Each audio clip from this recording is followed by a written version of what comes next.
कैमरे वाले देखना तुसी मैं कर नहीं हां हुन दसो जरा कैमरे वाले हां कोई तुसी अपनी गल मेरा नाम है जी शहजाद अख्तर चक नंबर 211 तितनाला ये है जी मेरा बेटा हसनैन शहजाद ते इस ते FIR कट दी ने हाँ जी तरीके बैक वाले की वजह तो बई तुसी नबी का कलमा पढ़ते हो और उन्होंने सपोर्ट क्यों करते हो अगे भी दसना जी अगली गल दसी सिक्योरिटी इंचार्ज है जी जिला चनियोट का उस मैंने फ़ोन किया आंदा है बई है तुस फ्लैक्स बनवाई है मैं आख्या जी बनवाई है आंदा है इसका अंजाम जानना है मैं आख्या जी भाईजान आंदा है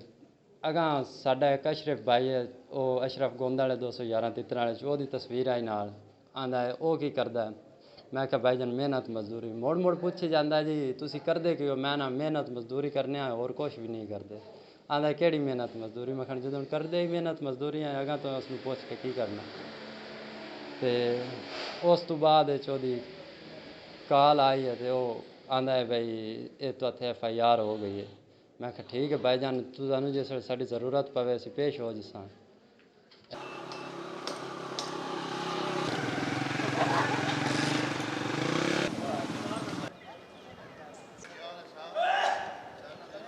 नाम है इसका एक तस्लीम है कैसे जो संभाल लेता है पूरी पूरी मार्केट का दुकान बंद करा ली सर यहाँ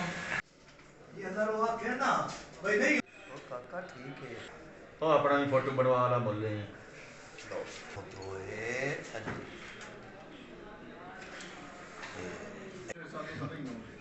वेरी गुड भाई सीनियर साहब सर